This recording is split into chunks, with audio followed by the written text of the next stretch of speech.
This morning we're going to release further details in the fatality investigation which occurred on Saturday, September 8th, and where we are at today with that investigation. Cass County State's Attorney Birch Burdick is here to discuss the charges, and Lieutenant Shannon Rosiska is here to discuss any investigative questions. Just to give you a quick recap on what was previously released on Saturday, Fargo police officers were sent to a 911 disturbance call at the American Inn at 2:33 a.m.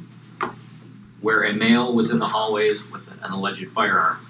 When officers arrived, they found a male victim, later identified as Jacob Dirks, 23 years old, lying in one of the hallways. It appeared Dirks had sustained an apparent stab wound to his abdomen. Dirks was immediately transported to a local emergency room where he later died from his injuries. Officers were able to identify and locate more individuals who were involved in this incident. Those individuals being Robert Paytall, 22, Jordan Plouffe, 19, Alan Baer, 21, and Sean Baer, 24. The investigation has shown that Dirks and Paytall arrived at the American Inn shortly before 2:33 a.m. with the intentions to commit a robbery on the occupants of a hotel room which were known to them. Dirks and Paytall pushed their way into the room and engaged in a fight with the occupants, we believe to be Alan Baer and Sean Baer. During the incident, Alan Baer stabbed Jacob Dirks with a knife, ultimately causing the fatal injury. Sean Baer suffered a non-life-threatening injury to his foot. Alan Baer was initially arrested for murder, but through the course of the investigation, it is believed that Alan Baer was defending himself or others and will be released from the Cass County Jail without charges at this time. The investigation also determined that another occupant of the hotel room, Jordan Plouffe, had conspired with Dirks and Paytall to arrange the robbery. Plouffe and Paytall have been arrested for conspiracy to commit robbery and conspiracy to commit terrorizing. Sean Baer was arrested on unrelated warrants. All parties in this incident have been located and or arrested. This investigation is ongoing. At this time, I welcome Cass County State's Attorney Birch Burdick to come forward to discuss the charges. Birch. Thank you. Not much of a surprise here. Because of the comments you just had, you understand that we are going to be filing charges today against Plouffe and Paytall on conspiracies for robbery and terrorizing. As soon as we have those prepared and filed, we will fax those out to the media, so you'll all have a copy of that and the supporting affidavit of probable cause that goes with them. So you'll get that in the relatively near future. Sean Baer remains in custody at the moment, and because he's got outstanding warrants, and he will, I assume, be transferred on to the jurisdictions where he has those warrants, which I believe are Grand Forks. Alan Baer, who is currently in custody, arrested when this event occurred as the investigation was ongoing, we plan to prepare a decline for prosecution for Alan Baer and to release him from custody.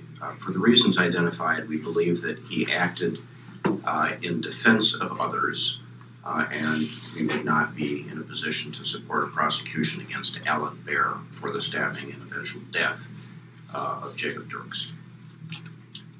That's what I've got, unless you've got questions. Initially you said, was Dirks found with Birch, you may want to address it, found with a weapon? And was the first thing you mentioned in the... Refer to that to Lieutenant Rosiska. Because he came into the room with what? Well, we're still investigating the whole situation. There was another weapon located. As far as exact involvement with it and what happened with the weapon, we can't really answer much on that yet until we get solid answers with.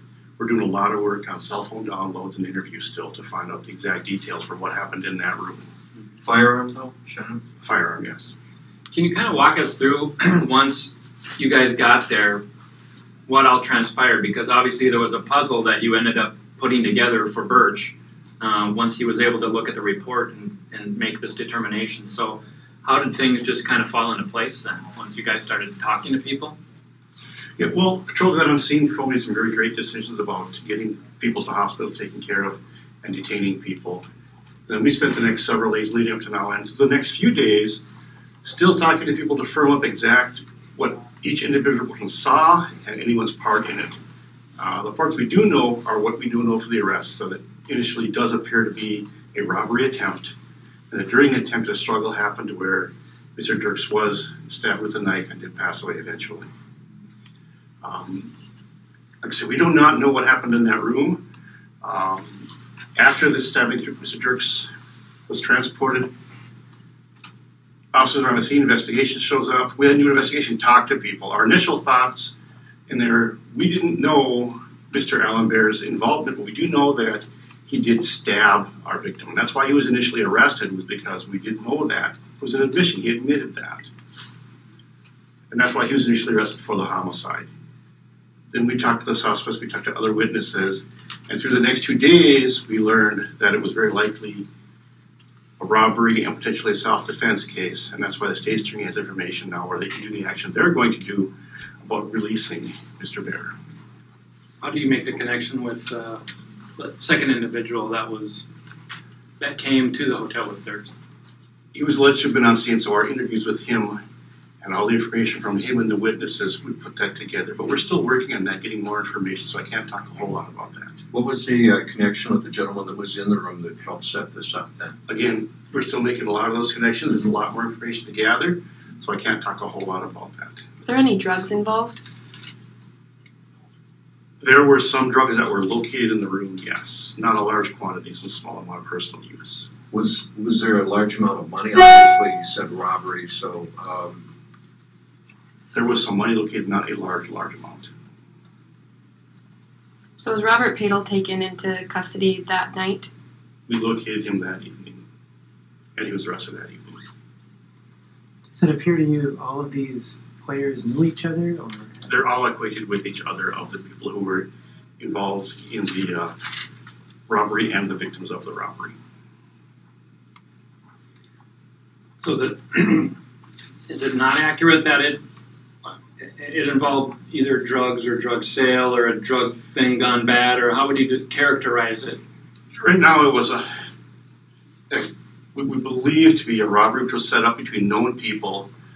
The actual motive, we're still trying to make sure we firm that up before we can say for sure whether it was drug related or whatever. We know it was people known to each other setting up a robbery of the other group. Do you expect, I know that Sean Bear is being let out, no longer homicide charges. Do you expect there to be homicide charges in any of this, or is it all an act in self-defense? Right now, the information we have is it looks like a self-defense situation. Birch, could Alan Bear then be released as early as today?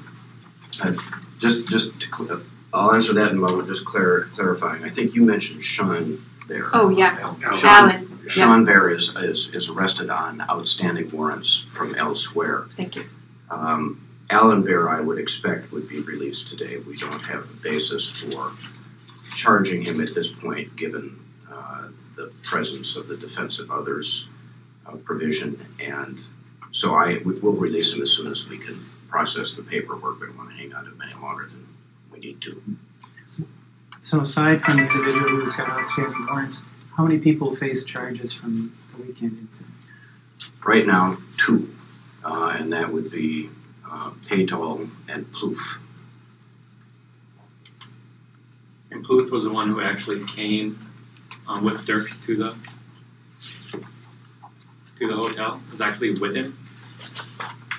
They're both being charged with conspiracy for the robbery, and Paytol participated in the robbery. Plouffe would have been a conspirator. So I think to your question, that Dirks and Paytol arrived at the hotel together. And Plouffe was inside the room? To our understanding, yes. Yes.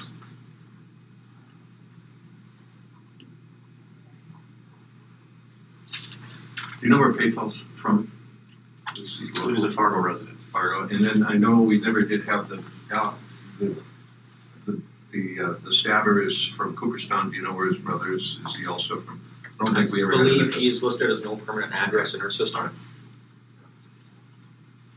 Birch, can you just comment on kind of going through the reports or meeting with detectives over the weekend?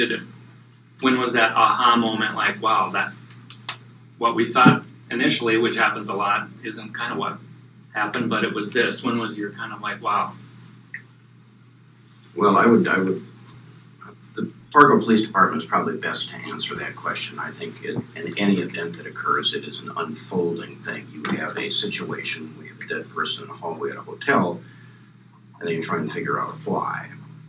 My staff was in communication with the Fargo Police Department. I was being apprised of what was going on as they were being apprised. I will leave it to them to decide, but in the end, you take a look at the evidence as it comes in and figure out what's happening. So, like in lots of investigations, you're presented with a plate full of stuff, and then you try and figure out what you've got, and then you add things to it. It's a process. It was in this case too. Obviously, there was a death. Arrests of Alan Bear were appropriate at that time. Today, on the information we have now, we believe it's appropriate to release him under all the facts that we now have.